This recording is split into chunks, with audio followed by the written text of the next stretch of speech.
the Funny Comics Fan Club.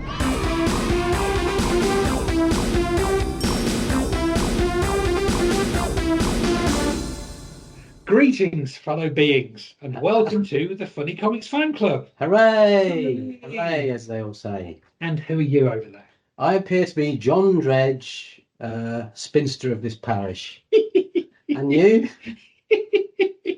I'm Mark Hibbett, doctor of this fair town. Good heavens. Good heavens. Good What heavens. an amazing thing to be sat opposite a doctor of note. Or slightly at 90 degrees. None of this shilly-shallying. What are we looking at? What are we today? looking at? Yes, we're not one of them podcasts that waste time chit-chatting. No. None of that for us. Get Certainly straight not. down to business. Straight down to business. Ladies and 100%. Here we go. Here we go. Today, we're looking at Sparky. Oh, what's over there? Sparky We're looking at Sparky. for boys and girls, it says here. Now, some people might think we've already looked at Sparky. What would you say to that accusation, Dr. Mark?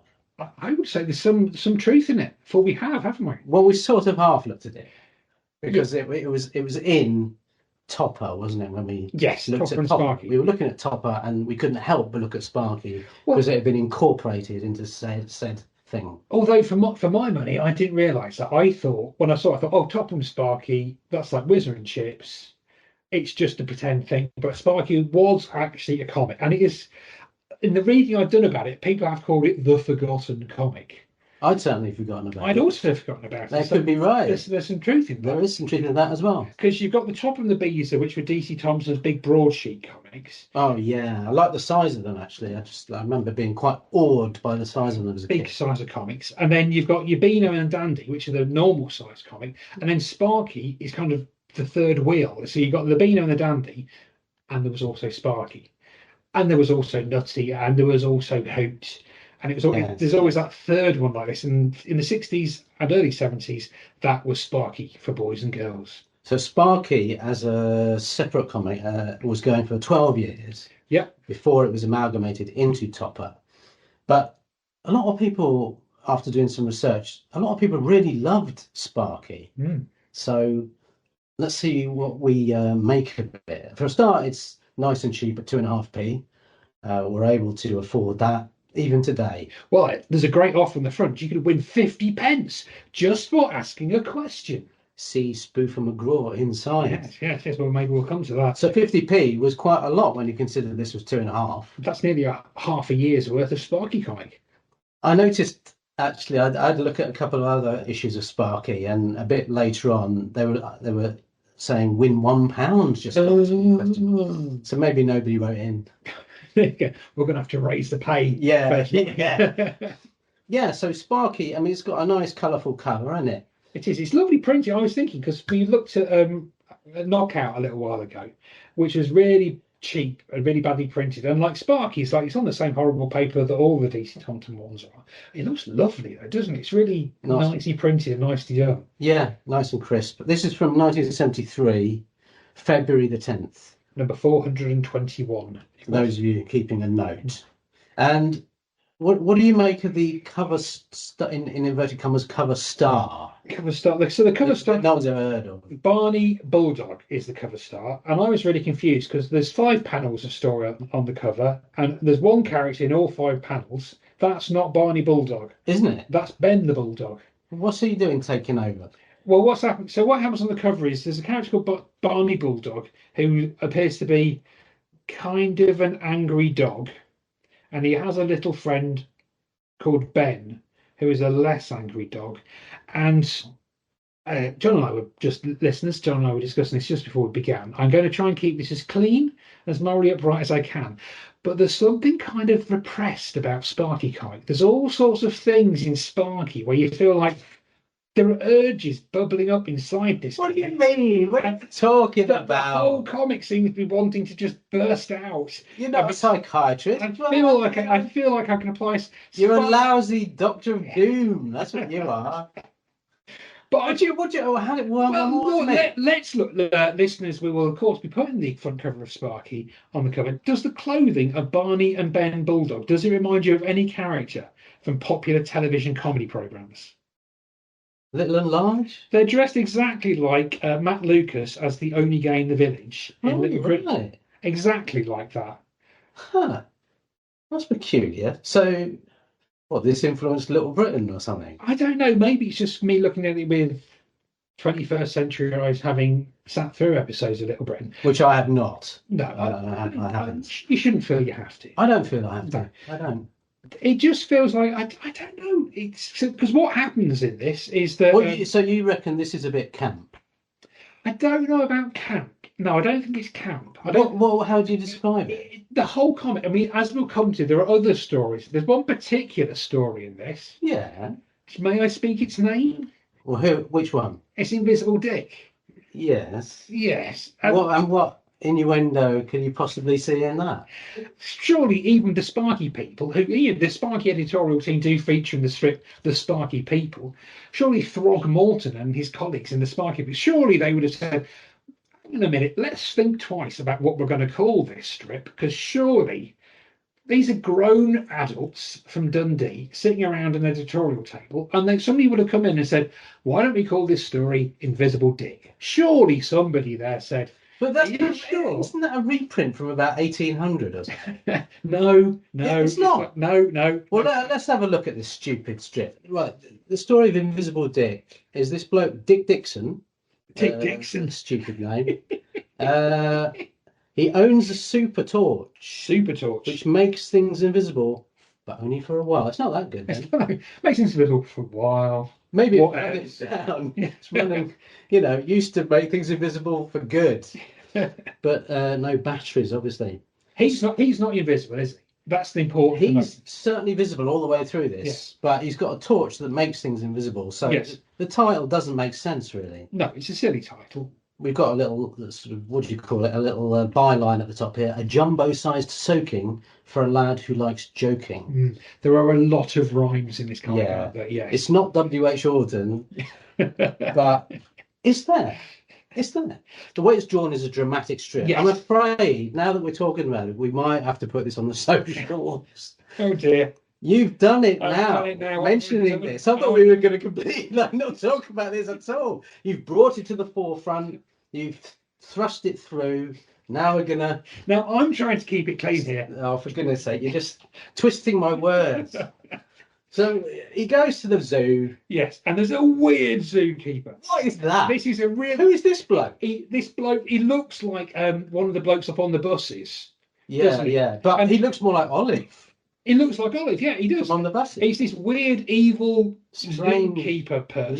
Yeah. But he does look like the Joker in places, does Dick Dix. There's an end bit here where he's just giving me a smile as though he's just murdered half of Gotham. Yeah, and he ends with a real cliche. He says, "You've got to admit, he does fit in well. Readers? Readers, ho, ho, ho. Let's summarise the story. It's not very good. It's not very... There's a nasty zookeeper. He keeps sort of antagonising the animals. He keeps antagonising the animals. How's he lasted this? I mean, it was the 1970s, so maybe that was all part of the fun. Dick Dixon is quite annoyed by this guy, so he starts making various things invisible. For example, sea lions and buckets and elephants. There's a loose elephant that he makes the elephant invisible. And then the sort of bullying zookeeper walks right into him. What a palaver. And he's thrown... Then something is thrown at him. Yeah, and then he's in the chimps enclosure. The chimps enclosure, yeah. And then he's made to take part in the chimps tea party, eliciting the response from the junior Joker that you've just said. You've got to admit, he does fit in well. Readers, ho, ho, ho. Ho, ho, ho. So what is your take on this... what can one call it? Story. I would like to use all of my skill and judgment to say it's a rum old do. Yeah. So this is not from like 1850. No. This is from 1973. You can tell. Are you sure? Well, look at Dick's trousers. Yeah. He's got long trousers on. That's what I'm trying to say. Long trousers. So that means not short trousers. So that's what happened in 1973. Sure. Short trousers were abolished. Yes. Long trousers came in. Yes. Only in Beano Town did short trousers continue for some time. Okay. So anyway, I wasn't keen on it. I know. I didn't think I wasn't going to bring it up, but you insisted. You're in a 60s. Now it's the centre of the whole blooming podcast. Thanks to you. Let's go back. So we've had there's You're just seeing things where nothing exists. there's all this feeling of it because I think the next. There's not. Let's stop off, shall we? And look at Clanky. Well, Clanky was. I mean, that must have been 1920 or something. No, It's so old. It's so old-fashioned again. There's long trousers and modern vehicles here. So Clanky, the Huggins pal from outer space. He's a robot. He's a robot. That's how. He is a robot. This is like a dramatic adventure-style strip. It is, but nothing happens. But what the story is this: it snows, and Clanky helps clear the snow away. The end. I was reading this and thinking, okay, so this comic must have come out in like December or something. No, February. February, yeah. Does it snow in February? Maybe, but it just seemed an odd, peculiar. I think it snows in Scotland in February. It snows all year round up Yeah, there. exactly. Yeah. So therefore, yes, when you put it like that, we Probably can see it it. has to wear such long trousers. That's Yes. what's going on. And certainly in 1973. But yeah, so Clanky, it's a bit like Barry and Boyne from that other thing. You know, it's a robot and a lot of kids. Again, that's what I'm starting to see, a pattern. Now that we've looked at all these, there's certainly certain ideas recur in a lot of these comics, don't they? A robot that It's not befriends a some robot. children. The robot hasn't got long trousers on, by the way. So No, he hasn't. theory isn't always cracked up a bit. No, that's true. What do you mean nothing happens? Anyway, he saves a village from the snow or something. He doesn't. So no, he doesn't. No, he saves some children from the snow. So he sees a snowman. That's what he says. That's the main action in the first half. Well, they made a classic TV show out of that idea. Yeah, but then the snowman did things. It wasn't just like this. If the snowman had been like, let's go, the snowman. There's a snowman. The end.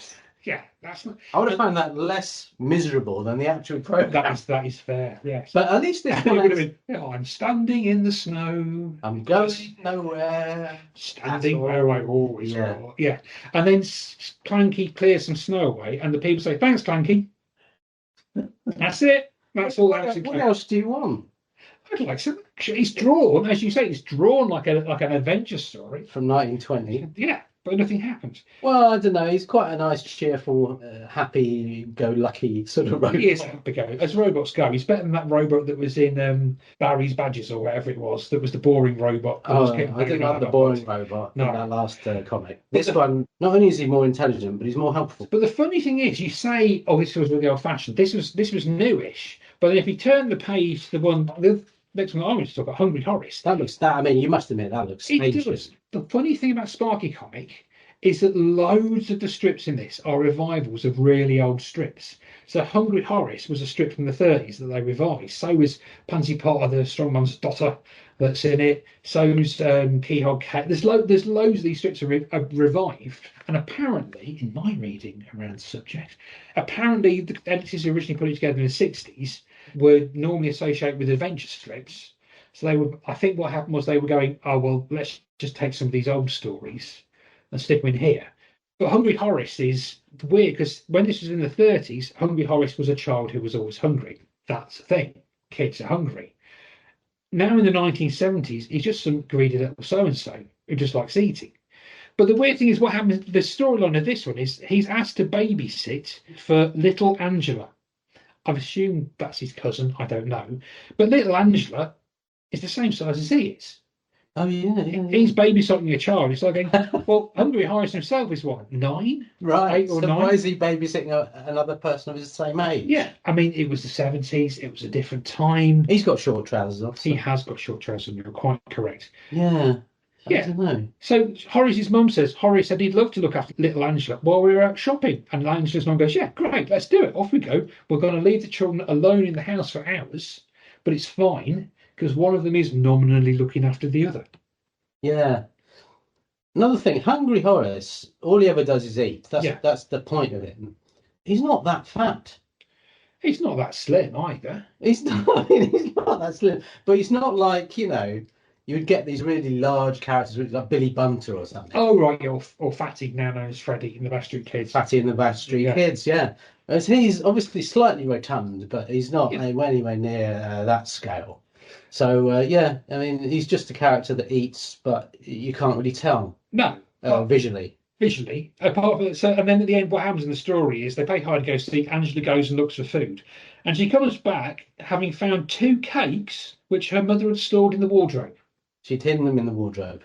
Does it say she's hidden them, I don't think it does. Oh, right. It's just that's where she keeps the cakes in the wardrobe. Yeah, Oh, I hadn't really discerned that. yeah. Yeah.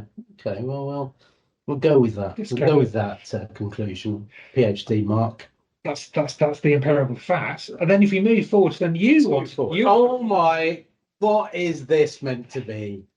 Right. This story is called Mr. Bubbles, ladies and gentlemen. And he describes himself here. There's a picture of Mr. Bubbles. We'll have to put this on the socials because there's no way I can really do this justice in words only. He says, "Hi there, my name's Mr. Bubbles, and I'm a bubble imp. I live in a plastic bottle, and every time someone squeezes it, I pop out and grant them 3 wishes." So it's this peculiar imp man made of bubbles who comes out of what really looks like a washing up liquid bottle Yeah. and grants 3 wishes. See, hearing you reading it out loud like that, it does seem odd. I'd accepted it, reading it. I thought it was the weirdest thing ever as soon as I saw it. What's he living in a plastic bottle for? Yeah, can't you get a job, a nice flat somewhere? But saved by monster hounds is the byline. It gives away the story, really. Doesn't it? Just to summarise, there's a fox hunt going on. Another fox hunt? There's loads of fox hunts in these comics. Yeah. What's that? Did the editor go fox hunting all day or something? Were there loads more fox hunts? I mean, it was still legal horrifically in the 1970s. So, yeah, maybe there were more foxes, more fox hunts. Who knows? Who knows? I don't know. I don't remember there being a lot of fox hunts. But this looks old again to me. It does, but it's not. I mean, I know it's 1973, so it is old. Well, yes, that's true. But it's got a then modern plastic washing up liquid bottle in it. That's a modern twist, isn't it? Uh-oh, it's Mr. Bubbles' bottle. That's what it says there. That's what it says there. So it says here, poor Foxy was being chased by the Stone Shear Hunt. Help, says the fox. The hounds are gaining on me. But then he stands on this washing up liquid bottle. Out comes Mr. Bubbles. He says, "Hey, slow down. You stood on my bottle, so I'll grant you 3 wishes." And he basically, the fox wants all the dogs to like him, and so they all start having a good time together. They're all getting on very well. The huntsmen are annoyed at this, and then the second wish the fox has is that he wishes that all the hounds would turn on the huntsman, which they do, and then the shooting party turns up. Yes. Now, I've never been to a shooting party, and I don't wish to go to one. It's weird, isn't it? Because the tone of this comic is really weird because it's fully accepting about what the fox hunt is. These are murderous hounds who want to come and kill the fox. Yeah. And his children, who are seen here. Here's my wife and kids. Are going, oh, that's lovely. Yeah, they're not going to actually kill us. And then at the end, the hunters turn up with guns to shoot. Are they just shooting the fox, or are they shooting the hounds as well? They're just shooting whoever's about. Yeah. And so the fox goes, "Oh no, that man's going to find us to shoot." And goes, "Oh, I wish everything could go back to normal." And then that's the last wish granted for the fox. All the huntsmen just ride off for some reason, I suppose as they were doing earlier. Yeah. And that's the end of the story. Well, Mr. Bumbles ends by going, "Tally ho!" Yeah, he's happy with it. He's happy. Oh, tally ho! See you next week. I'm going back in my bottle. Thanks very much. Yeah. Another wacky story next time. But it's this weird thing. It's like, but lots of horrible things were happening here. Yeah, it's quite a violent story. Really violent. And this really sort of cheery, bonkers bubble man Yeah. is right in the middle of it. Just, So God knows what the other stories are like. You know, Mr. Bubbles lasted a long time, apparently. Apparently so, yeah. You know, he was popular with the kids, clearly. You know, I'm amazed they didn't make a full-length film of it. This is the next Not bit. another one. Not another one, listeners and publishers, all those people listening in. Yes, Mr. Bubbles. Stop bothering us with the other offers. We're busy doing the podcast. I can just see it now. Mr. Bubbles is back. And this time he's angry.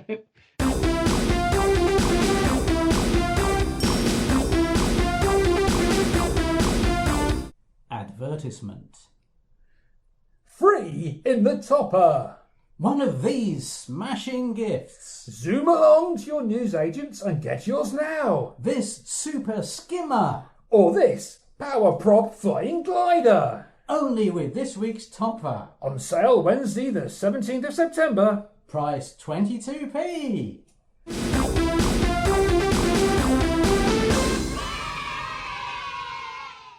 So let's move on from Mr. Bubbles. Okay, we're moving on next to the centre spread. My goodness me. Oh goodness me. Look at this. Lovely, lovely, lovely this is. So this is called Captain Cutler and His Butler. We're back to it on the buses again. Oh yeah, you butler. So Captain Cutler and His Butler. This is drawn by Robert Nixon. Yeah. What do you think of the artwork? Gorgeous, isn't it? It's just so lovely. For me, I think this is the best artwork I've seen since we started this. Oh, it's wonderful. And I think because it's in full colour as well, isn't it? Yeah. And the colour's done so nice. It's not any sort of go, oh, we're just going to colour all the background in green. No. It's really detailed. And I think the way it's printed on this cheapo paper, it's really absorbed into it. It just looks fabulous. Even though it's all, a lot of it is blue because it's to do with rain, it's just done exquisitely. See, the byline says, the captain's complaining. Why won't it stop raining? That tells you pretty much all you need to know about it. The story is that it's raining and they're just trying to escape from the rain. And the butler's got, in his little case, he's got a self-inflating boat, which helps them in this situation. So they're sort of going down the river in this boat, trying to find the source of it. And it's getting a bit rough. So they go into this cave. And they're sitting in the cave, and Captain Cutler says, "Crumbs, I'm freezing. Will this rain never stop coming down?" And Crumbs says, "It's hardly likely to start going up, sir." Very Jeeves. Because they're hiding, the cave they're hiding in is behind a waterfall. So when they look out, there's all this water coming down. It's a waterfall. It's not raining at all. And then the last picture is really beautifully drawn, like the rest of it. The sun's out. It's a lovely blue sky, and all these happy animals hanging about. And there's a brilliant joke here where at one point Captain Cutler says, "My feet are underwater; they're soaked." So Crumb lends him a snorkel, so that then Captain Cutler then lies underwater, but with his feet sticking out, so his feet are dry. Robert Nixon then left DC Thompson, went to IPC, so most of his stuff is there. And apparently, this is the only colour artwork he did with them at this time. But you think, oh, it's just. So there's no link. There's no link between DC Thompson and DC Comics, right? No, there isn't. No link. Okay. I just suddenly saw that similar sort of thing, similar initials. In fact, the same initials. But same initials. Batman and his Fat Man would have been a comic that we'd have had, wouldn't it, if it was DC Thompson? Yes, in 1973 it would have gone. Yes, but yeah, I mean, it's just really inventive, isn't it? Oh, it's lovely. The way it's drawn. I'm not sure who wrote it. As we know, No. we don't have a lot of details about who wrote it. We were just reading this book by Terry Bave, and some of that's written by him. And so, some of the strips he did were written by him. Some of them written by, I don't know, the editor or his wife. His wife wrote a lot of them. Yeah, that was handy. But yeah, I mean, I love the fact that Captain Cutler and his butler have got this big umbrella, and then they end up sort of swimming along in it, paddling along in this umbrella. The guy was just using everything. It's super, yeah. I mean, this is in the panel creatively. We're obviously going to put all this on the socials, and I think I'm struggling to explain how great it is. Yeah. So the best thing to do is just look at it, and you'll know what we mean. And then shall we move on to something that is absolutely great? I just want to stop off briefly at a story called Sam's Snake. Does this remind you of anything? Well, I don't know. I mean, it's a snake, so it's a very long, big snake that has a human friend who he helps out. Did it remind you of anything? Did it ring any bells? Yeah, rings a vague bell. If I introduced the name Sid to you, was that? Yeah. It's basically Sid Snake. It is Sid Snake. It's exactly the same. And the snake looks exactly like Slippy the Snake from Sid Snake. It's just odd. Whereas Sam, who has a snake, he looks like sort of when it's Halloween. If you go on Amazon, they have like costumes, and it's like, be a sexy Lego character or something like that. It looks like he's got like a sexy Buster cap because he's got like a hat like Buster wears, and really he's a grown man wearing a hat like Buster and really tiny shorts. And it's like a Halloween come dressed as Buster or something. It's most I didn't. I'm not too keen on it. I must admit, it's not my favourite strip. No, it wasn't my favourite strip, but it's just odd that he's like going. But Sid Snake had been in Wizard and Chips for 4 years at this point. Yeah, let's put another snake-based strip in there. And then I've got a great idea for another strip, Black Eyed Boy, and it's just Black Eyed. But then if you move on to Keyhole Kate. Now, you wanted to look at Keyhole Kate. Yes. One question. Yes. Why? Well, in God's name, what? Well, there are a number. Keyhole Kate. There are a number of reasons. What is this? I mean, this went on for about 500 years. This Yeah. stupid strip, isn't it? And I was reading something earlier saying like the funny thing about Keyhole Kate is that again this is a 1930s strip that's been brought back. And what Keyhole Kate does is she goes and looks through keyholes. That is the character. That is the character. However, in 1973, most keyholes were like a Yale lock that you could not look through. It should have been called Yale Lock Utah. Again, DC Thompson, call us. Yeah, or DC Comics, either. It's fine. Yeah, that'd be good actually. Yeah. But Keyhole Kate, I mean, so she looks through keyholes. That's what she does. She's nosy. she looks peculiar as a character. What a peculiar face this person has got. So she's got a big pointy nose, a bit like Fussbot, hasn't she? But then this sort of weird, like Muriel Grey hairstyle, hasn't she? Yeah, well, that's probably the Scottish influence coming out. Yeah. She's wearing this sort of raggedy old T-shirt thing that looks like a convict's keyhole. And covered in keyholes. and she's got tattered trousers. It's like, Yeah. And is it just because people have like beaten her up a lot for looking through keyholes? But then when she looks in this, the one I want to look through is because in this issue she looks through a keyhole and she sees our old friends, your most favourite strip. It's Puss in Boots again. Here's Puss What in are they Boots. doing in this? Can't they keep to their own page? Yeah, so she's looking through and it's like seeing some other comics characters. And what I liked about it, so Keyhole Kate here is drawn by George Drysdale. Puss in Boots are on the back of this issue, are drawn by John Gearing. But here, George Drysdale does quite a nice, effective job of ghosting John Gearing because the way he draws Puss in Boots is different to how he draws everything else. So it's like he's bringing them in I see. from there. He's using the style of the other comics. So I thought it was quite an interesting I guess way so. to do it. But I mean, this story, Keyhole Kate is going to look through some keyhole or other. Yeah. But then she looks through and she sees this dog from another strip, and he says, "Tee-hee, Keyhole Kate is going to be in for quite a surprise if she happens to peep through this trick keyhole. Boom, boom." And then he's holding some fake keyhole, but I couldn't work out what it was meant to be at that stage. It turns out later it's an exploding keyhole or something. Yeah. Do you know how an exploding keyhole growing up? Well, that's great. It's great for nosy parkers. What happens is somebody looks through your door and then the keyhole explodes, taking them and the door with it. Yeah, you know about this, do you, as a doctor? It was just part of Growing up in the 1970s. Britain. It was Yeah, either that or a coal hole. That's all we had. Yeah. So she gets nonplussed by this. She's I think, nonplussed, so. yeah. And she says, "Oh no, this could be the end of all peeping." Moan.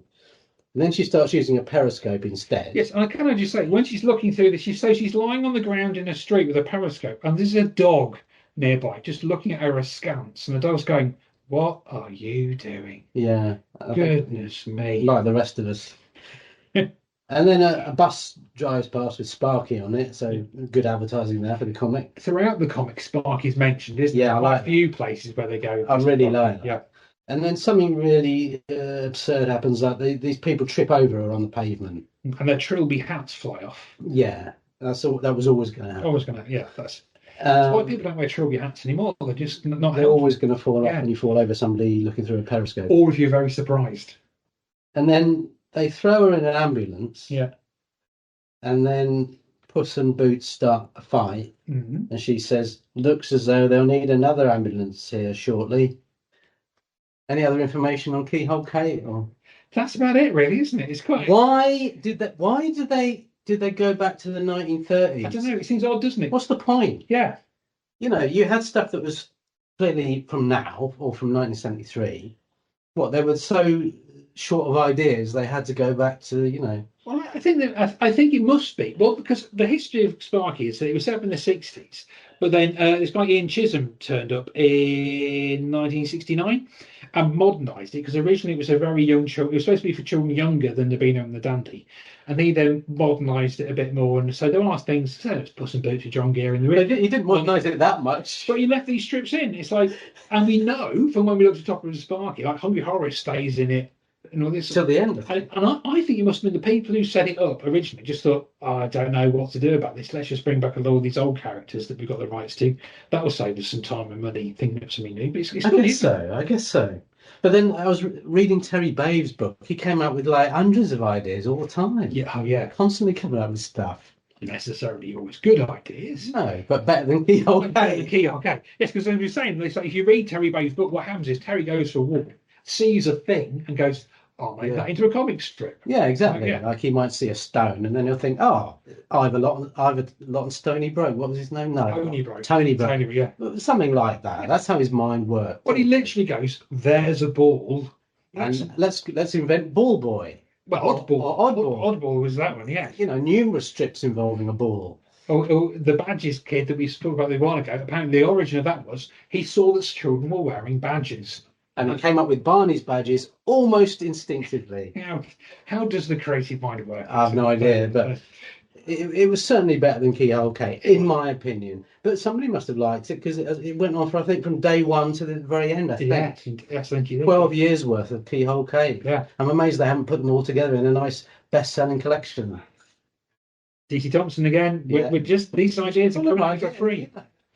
Now we come to the letters page, so at least there was a letters page. There was, yes. Called Fun Fair. Every letter we print wins £1 for its writer, and there's a super transistor radio for star letters. Send us anything at all. And does it say anything at all? Well, no, not quite. But that gives the impression that we're happy to take anything at all. So let me just read a couple of letters from the wacky readers. Please do. My favourite one actually was down here. Dear Sparky, in an eerie, lonesome, dark room at the top of a mansion, I sit, with only last week's Sparky to keep me company. I look out of the window into the middle of nowhere. Until £1 ransom is paid to my kidnappers, I shall have to stay here, never to see another Sparky again. Send ransom money to Richard Nesbitt of Chester. See, that was an creative way of asking for £1, you know. Did he get the £1? Well, they say set Nesbitt free, they say. So clearly they said to me. So clearly they're giving you to terrorists, is what's happening here. And there are some hilarious jokes. For example, what's the difference, Mark, between a butcher and a night watchman? What is the difference between a butcher and a night watchman? One weighs a steak and the other stays awake. I see. Yeah. That's helpful. That was £1. I thought there was a really... Yeah, this one here from Billy Croker of Galway. If you're listening, Billy, hello. Hello. He says, Dear Sparky, when my great-grandfather was in India, he saw a cobra swallow a parrot whole, so he shot it in the head. See, if the letter had ended there, I would have loved it. Sadly, it goes on. It goes on. Then he cut it open with his knife and found the parrot inside, still alive, but with no feathers. The feathers soon grew again, and my great-grandfather taught it to talk. He had the parrot for a very long time. What a lovely story. Thanks, Billy, for sharing that. I feel enriched. I'm amazed it wasn't a star letter. Has your great-grandfather killed anything? Yeah. Write in and tell Let us know with, your weekly death count.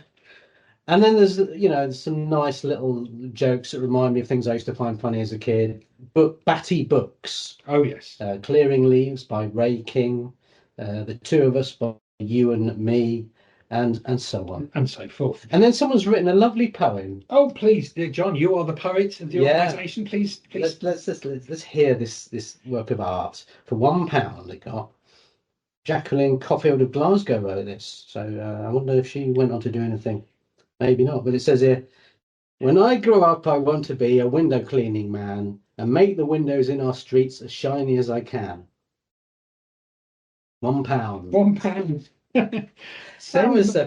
That rhymed anyway. It did. Send money for more. I enjoyed. There was one I really liked. Where has it gone? Yes, here is it from Caroline Jones of Malpass in Cheshire. The joke is, why do you always lean out of the window when I sing? I want the neighbours to know it isn't me. That's a good joke. That's not a bad joke. £1. Yeah, that's not bad. Cha-ching. Cha-ching. So yeah, fun fair. It's nice to see readers getting in touch. And do you understand this joke? Somebody's leaping over a high bar, onto a mattress. Mm-hmm. And then somebody is alongside this person and says, "You're disqualified. You should have used a pole." I think clearly the influences. This was the high jump. And somebody's it's from Simon Wright of Stamford Links. So well, it's good. Maybe we could write to him. Well, I'm originally from Stamford Links, So I'm probably related to him somehow. Oh, well, That's probably how I understand what's going on. Well, now I understand it as well. Thank you. Thank you, Mark, and of course, Simon. Simon, right. Which I think that only leaves us with Spoof and McGraw to discuss. Yeah, so this is the strip where if you want 50p, you write in and you ask Spoofer a question. Yes. Nobody has here. That might be why they increased the price to £1. Could be. Nobody has. Nobody's written in yet. Oh, I nobody cares. So the idea is you write this spoofer, and he's got a friend called Bo, and his friend called Bo isn't very bright, is he? He's not really. I think these days Bo is following Andrew Tate around or something. I don't know. Yeah. And what happens is Bo asks Spoofer a question, and Spoofer just makes up some lies to answer it. That's what happens. Why Bo continues to do this, I don't know. It's not a good example to set young children reading this. It's not really. And if you help with the lying, then you'll get 50 pence. Yeah, 50 pence. And it's not a very good strip at all. So, but nevertheless, if you have a question you'd like Spoofer to answer, just send it to the address on the Funfair page. Yes, because in this issue, Spoofer claims that snakes used to have legs and then gave them up and employed some ants instead. That's basically, which is not true. We should make clear. Yeah, we don't want to get sued. That is not true. Yes, by the snakes. Technically, snakes did have legs long ago, but it was a very long time ago, and I do not believe insects were involved at any point of the procedure. Just to be clear. Let's clear it up now. So as we draw to a close, Puss in Boots are on the back in colour. I understand you have your issues with Puss in Boots. I think they're great. This one is set in prehistory in a small town in Switzerland, and it features a clockmaker who here is played by Geppetto from Walt Disney's Pinocchio. I like that little touch. Yeah. I really like this strip. And there's things in the background like he goes to a shop and it's called Hands, Knees and Bumsadaisy Limited. This is beautiful stuff. Yeah, lots of silly, and it looks really nice. It looks good. It's a nice, fun colour thing at the end there. So overall, then, John, Sparky for boys and girls. What are your overall thoughts? I'm confused by it, really. I think that's my overall feeling. I mean, Mr. Bubbles is one of the weirdest things I've ever seen. Captain Cutler and His Butler is the best drawn thing I've ever seen. Sam Snake is a rip-off of Sid Snake. Keyhole Kate is just going on and on and on about going through keyholes. Overall, the letters page was great, though, wasn't it? That was a cracking. It was a good letters page. Yeah.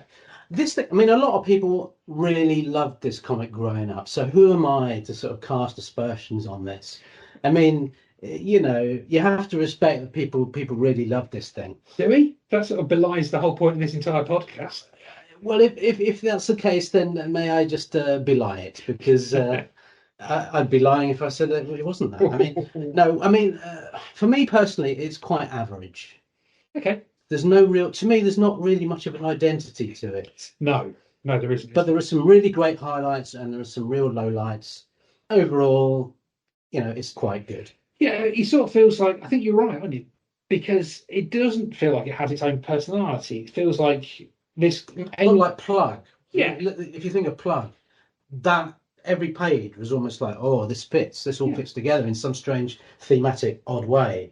Also, like the Dandy, it's like going, this is every strip here is like this hideous parade of violence. It all fits in there. The Beano, Nutty, I think did as well, didn't Nutty did as well. Had some sort of identity there. And maybe it's because so many of these strips have originally come from other comics. Yeah. Because some of them came from Magic Comic, which was the original third one alongside the Beano and the Dandy. And that was like 1929 or something. 1938. They were called the Big Three, the Beano, the Dandy and Magic, and they all started around 1938 because it's the same year. I remember that. Because that was when you were born. Hey, I just made you rapping. It was when the Action Comics #1 came out with Superman. It was 1938. They came out at the same time. 1938. That's how I remember those. Kids must have been really bored before that. They must have been. What were they spending the pocket money on? They got 2.5p's rattling around in the pockets. But no, I quite liked it, and I respect people who grew up with it. Obviously, I mean, it's a nice selection of strange strips. But I think you're right. It's because half of these strips were from other comics. Yeah. So how could it have its own identity, really? And then when we looked at it in Topper, it felt like it was sort of a supplement in something else. It didn't feel like it definitely didn't feel like it was its own thing, shoved into the middle of the Topper comic. Lots of highs, a few lows, but generally 2.5p well spent. 2.5p well spent. Yes, yes. It's good. And I think the clear high point of it, though, is Captain Cutler His Butler, isn't that? Just That's the stands high out. point. Yeah, it's beautiful. Absolutely. I'd like to read some other episodes of that actually and see what goes on. What I think is a shame is that, again, DC Thompson, if you're listening, DC Thompson do not seem to do many of these collected, like Rebellion do have a real, especially for 2000 AD stuff, but then for other things as well, they will put out collections of some of these old strips. And with something like Captain Cutler, it's like, that's so gorgeous. That really deserves to be. I mean, no, I don't think hardly anybody's ever heard of Captain Cutler His Butler. And that, if nothing else, we've discovered a gem now with that. I agree. So it was nice to find that. That was good. So I believe all that remains now is for us to see what we're going to be looking at this time. And this will delight, we've had an email from a listener. If you'd like to send us an email, send us an email at dredgehibbit@gmail.com. Then you'll get a £1 postal order. If you're lucky. If you're lucky. Send us anything. Anything you like. So Mr. Chris Gilmore emailed us today, and said, I hope you do Oink at some point. And then as if by magic, we're doing Oink next. Wow. There we go. So there you go, John. Thank you. Okay, so I'm not as familiar with this one. So not that I was familiar with it like at the time? I was aware of it when it came out. But I'll be very interested to have a proper look at it for the purposes of said podcast. Well, there we go. That's next time. So thank you very much for listening. And as we're legally bound to say, if you've enjoyed the podcast, half as much as we have, and we've enjoyed it twice as much as you. Right. Oh, yeah, you butler. So thank you very much, and good evening, one and all. Goodbye.